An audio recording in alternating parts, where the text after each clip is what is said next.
About 10 years ago, early on in my consultant career, I performed a major operation, a Whipple's pancreatic duodenectomy on a 70-year-old retired magistrate. And things had gone really well, and I sort of quietly congratulated myself on the technical excellence of my surgical craft and so on. And then a week later, he was dead. Not because of any one individual's gross negligence, but because of a cumulative human error, multiple human factors, and systems failures that failed to recognize and treat early something that was easily remediable. And I failed him. I betrayed the trust he placed in me. I let him down, and we as a healthcare system let him down and let his family down.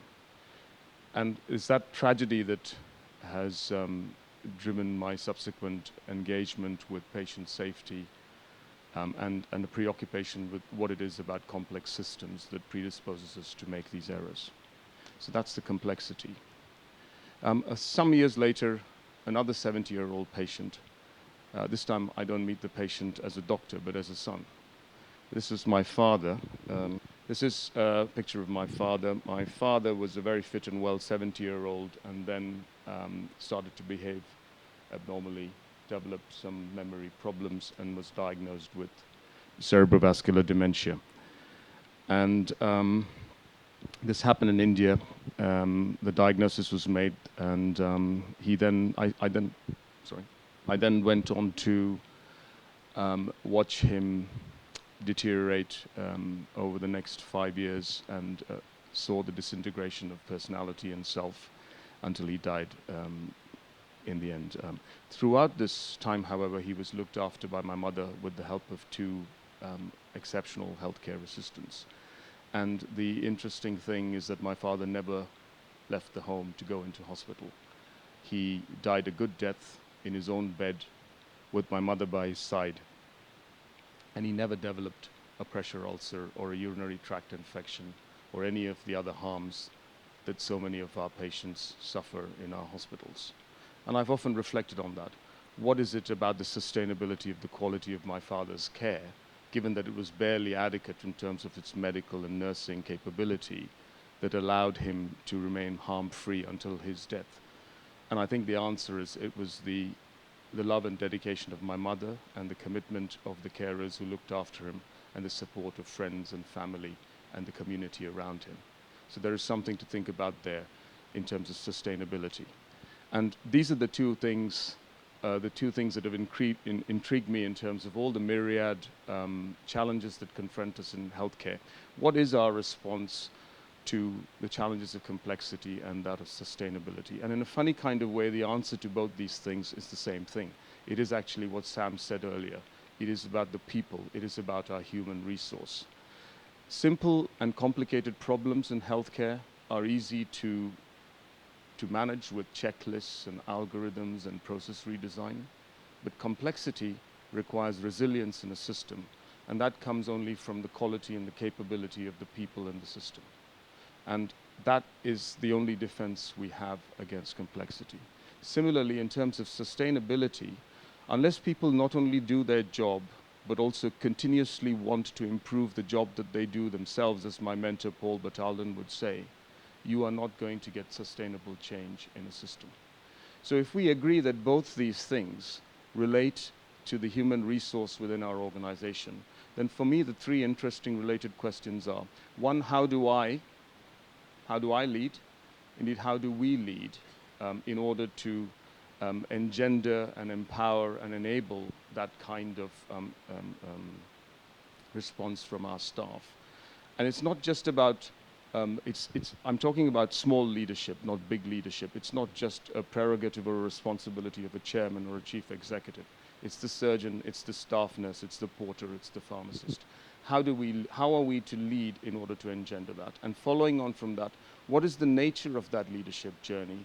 And then is there anything in terms of a practice or a discipline that can enable us to make that journey more effectively? The answer to the first question is fairly simple. Many have said it before and since, but I think Mahatma Gandhi said it best. I'm revealing my Indian bias here. But he said, we have to be the change that we wish to see in the world. Be the change you want to see in the world. That's how you'll change the world. Very easy to agree about, extremely difficult to do. I struggle with this all the time. I fail consistently to walk the walk. I suppose some of you do too occasionally. But as Samuel Beckett said, you can fail once, you can fail again, but you try again and you fail better. So one draws some solace from that. The next question is, how do we approach this journey? And I just want to use this metaphor of the Mobius strip. I'm going to figure out how I do this with the mic in my hand. That was not anticipated. So this is, take any piece of card. It doesn't have to be pink. This is my daughter's choice. And if you just join the ends of the piece of card together like this, what you've got is a closed circle. If you put a twist into it, just one twist, and join the ends together, you've got what is called a Mobius strip. And the Mobius strip was discovered by an Austrian mathematician called August Mobius in 1858. And the fascinating thing about this Mobius strip is that with this one little twist that we put in, we have effectively created one surface. A Mobius strip doesn't have two surfaces. It has one boundary, one surface. If I were to start a journey on this Mobius strip on this side, I could go all the way around it and arrive straight back at where I started without having crossed an edge. Now, Parker Palmer, in his meditations, uses the Mobius strip as a metaphor to challenge us to think differently about the way we engage with life. What most of us do, myself included, is we take this strip and we join the ends together like this. And then we create a wall between ourselves and the world around us. And it becomes so much easier to then create a sense of us versus them, to defend me against the world, and to create a dichotomy in everything we do.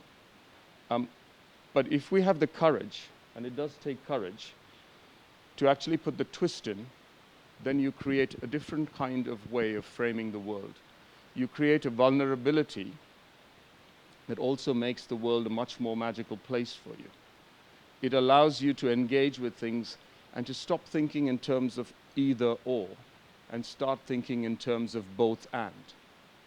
It gives you the capacity to start to grasp both ends of the paradox, and be okay with that tension, to be okay with ambiguity, to be okay with uncertainty. And so this is something that we have to consider doing. And I would extend this metaphor of the Mobius strip a bit more, and want to think about this in terms of a spiral journey of leadership, which includes two loops, an outward-facing loop and an inward-facing loop.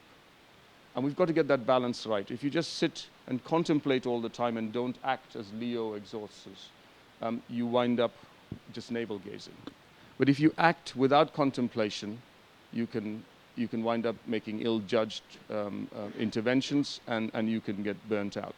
So there's a balance to be struck. In terms of the outer journey, it's fairly straightforward. We have some framing devices that allows us to approach that journey. W. Edwards Deming spoke about a theory of profound knowledge, and it simply is that if you wish to approach a problem and solve it in the world around us, you have to have systems awareness. You need to understand why we have variation in the world, why we get, how we understand special cause variations and common cause variations in signal and noise. We need to understand what the epistemology of our knowledge is, but most importantly, you need to understand psychology.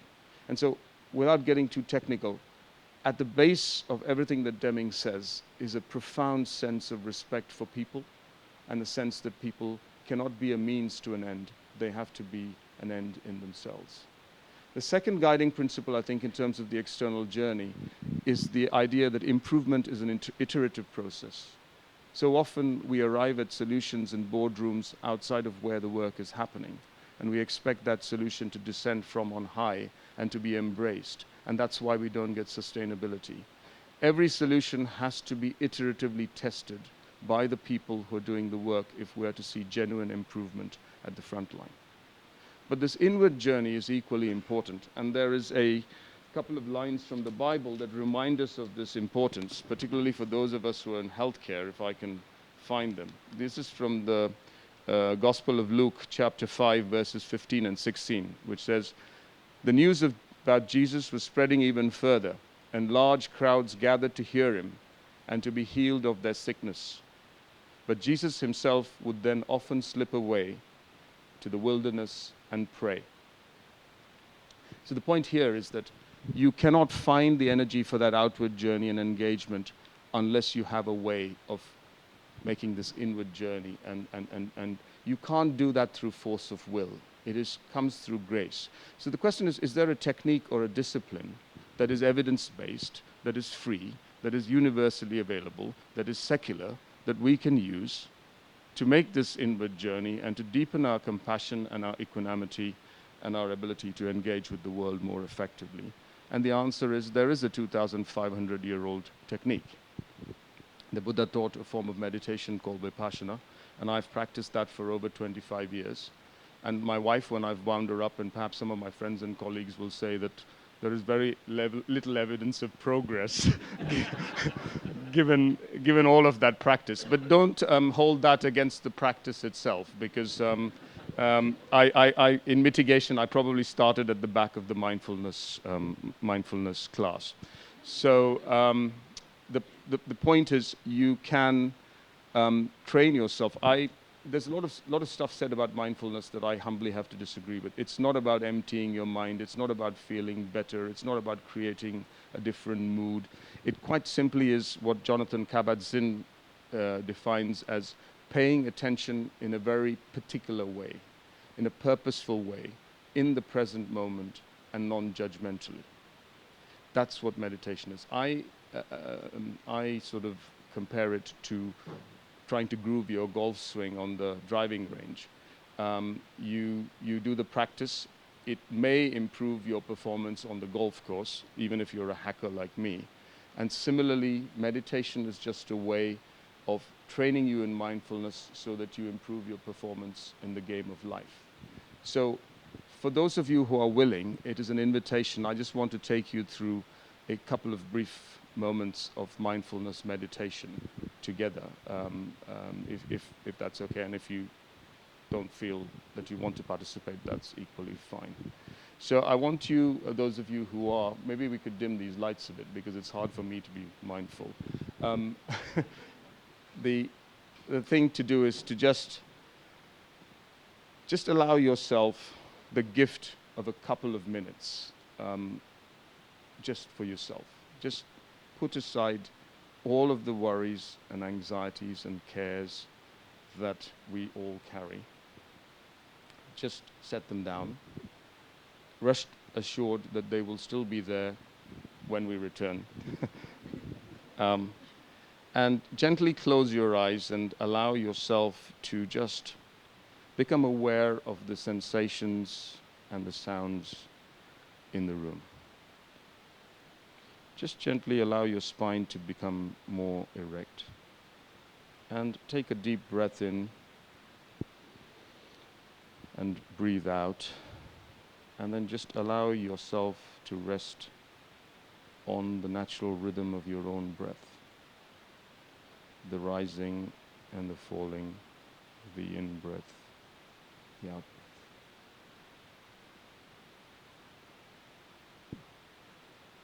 Thousands of thoughts will come into your head, including, why is this idiot doing this at the moment? But don't allow that to disturb you. Don't get frustrated. Just gently bring your mind back to the breath. It's like a butterfly. If you want it to settle, you have to sit still.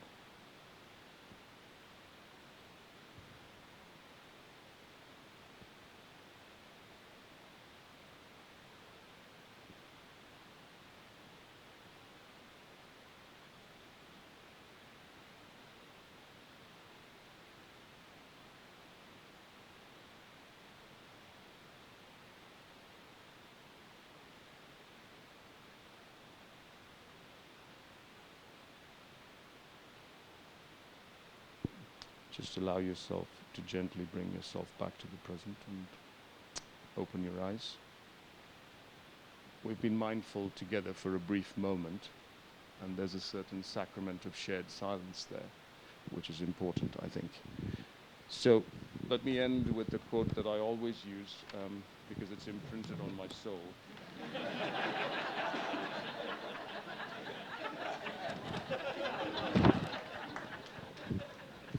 The comic timing's always great, yeah.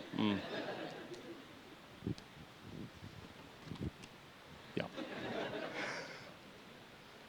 So, actually I know it by heart, so I didn't need to press it. So Avedis Donabedian was one of the founders of the quality improvement movement, and he's actually the person who has put in place many of the improvement systems and processes that inform what we do. And towards the end of his life, having spent a lifetime in related quality improvement related work, he said this. He said, systems and design and processes are essential for improvement, but they are not sufficient. It is the ethical dimension of individuals that makes all of the difference. Ultimately, the secret of quality is love. And I would say that we do not need to be bashful or ashamed about this, because actually what brought all of us into what we do in healthcare is compassion and love and the desire to make a difference. So I invite you to, with me, continue this journey of mindfulness, this Mobius strip of leadership and followership. Let us together dare to once again attempt to be the change we wish to see in the world. Thank you.